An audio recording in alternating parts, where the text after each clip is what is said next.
The Nazi slogan, Kinder, Küche, Kirche, meaning children, kitchen and church, summarises the Nazis' ambitions towards women.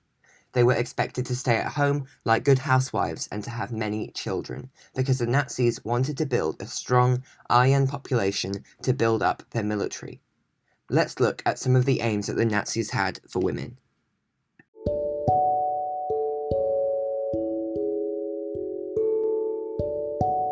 The following podcast is based on the Cambridge A-Level History curriculum. The Nazis wanted a return to the traditional values and encouraged women to become mothers and housewives as they wanted them to be the light of the home. So they began to impose conservative values such as wearing long skirts, not smoking cigarettes, and not wearing makeup. The reasons for all the policies towards women was that they wanted to revive the aryan population following the First World War, as they had suffered 1,773,000 deaths in the First World War, and also they wanted to revive the birth rate, due to the fact that while there had been 2 million new births in 1900, there were only 1 million new births in 1933. So in order to encourage women to have children, the Nazis introduced a number of measures. Firstly, they introduced financial incentives, such as marriage loans and birth grants, which would encourage aryan couples to reproduce children and to keep reproducing children, as the more children they had, the better benefits they would receive. Secondly, they provided excellent maternity services to mothers. Thirdly, not only by using propaganda to promote having children, but they also used awards to raise the status and self-esteem of mothers and housewives.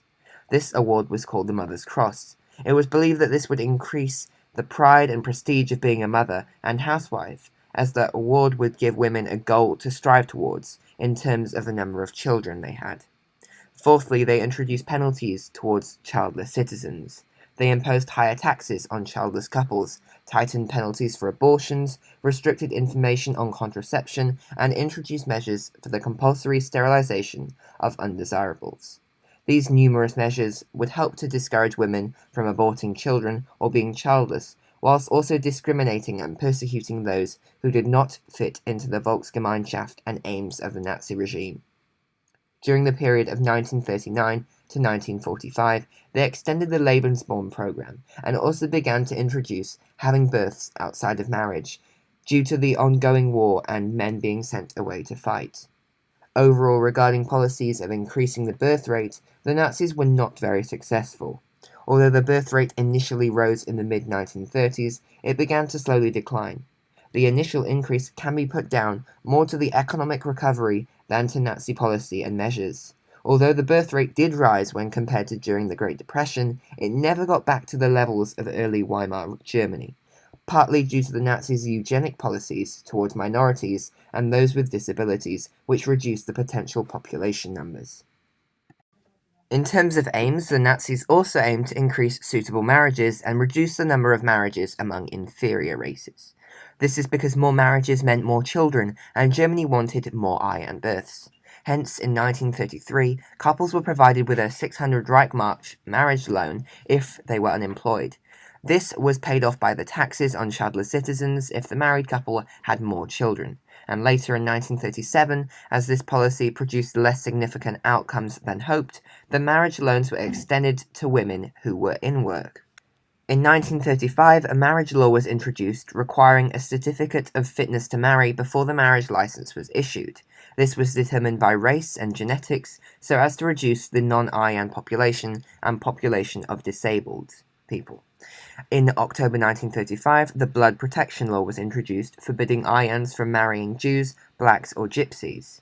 Then, in 1938, a new marriage law extended the grounds for divorce.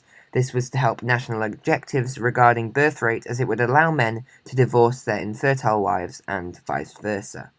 So, was this policy successful? Well, in 1932, there were 516,000 marriages, and in 1934, there were 740,000 marriages. Also, the number of divorces increased after 1938. However, these increases may have been due more to economic optimism rather than a result of government policies, as the average size of families did fall during the 1930s.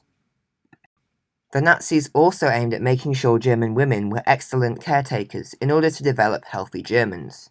In order to do so, the National Socialist Women's League was set up, and 6 million out of 30 million female adults, equating to 1/5 of all women, became members.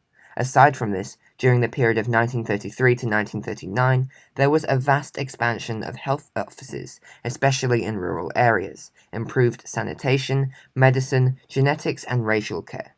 From 1939 to 1945, they also improved childcare facilities, especially for mothers who were working to sustain the country during the war. Supposedly as a result of Nazi policy, infant mortality dropped from 7.7% in 1933 to 6.6% in 1936. Before I continue, if you would like to support me and help this podcast to improve, for example the audio quality, and if you crave more history content outside of the AS A-level curriculum or the IGCSE curriculum, please do become a premium listener and paid subscriber. This could, let's say, help me buy a higher quality microphone and improve your listening experience. Now back to the history podcast. Moving on, in terms of education for women, the Nazis aimed to prepare women for their proper role of kitchen, children, and church, so they began to restrict opportunities for women. For example, they limited university enrollment of women to 10%, leading to a drop in numbers of women at universities. That is, until World War II, when restrictions were dropped, owing to the great demand for well-educated workers as men were off fighting the war. Hence, during the rule of the Nazis, restrictions towards women in education increased and then were increasingly relaxed as they were needed, since demand for workers and soldiers had grown since the Nazis came to power. With this, let's move on to female employment. The Nazis aimed to achieve a traditional Germany where men work and women act as housewives, mothers, and caregivers. This is because they wanted women to focus on the Lebensborn program, and men were expected to make the money to sustain the family, and women were expected to look after and provide care for the family. In order to push for this, the Nazis began reducing employment opportunities amongst the female population in order to force them to focus on home life. In 1933, women in top civil service and medical jobs were dismissed, and in 1936 they were banned from being judges and lawyers. However, when the war came around, the Nazi German government realized that they did not have enough workers. Hence, from 1939, compulsory agricultural labor service was implemented for unmarried women under the age of 25.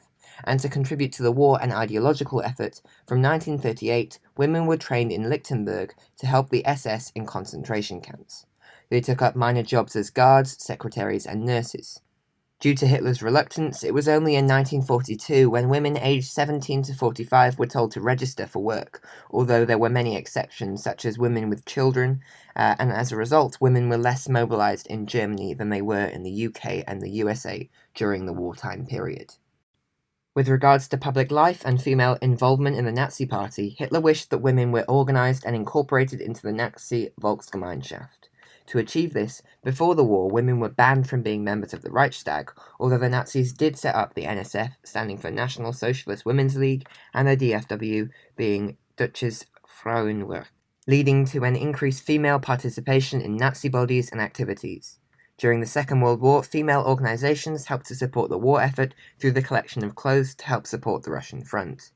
In many ways, although they were excluded from decision-making, the Nazis increased opportunities for middle-class women especially to become involved in public life and Nazi Party activities. This is the end of the podcast. Please subscribe to be notified when the next episode is released. It would be really helpful if you could help me to rate the podcast on whichever platform you're listening on, such as Spotify, Apple Podcasts, Good Pods, etc. Anyway, thank you for listening to this episode of History from One Student to Another.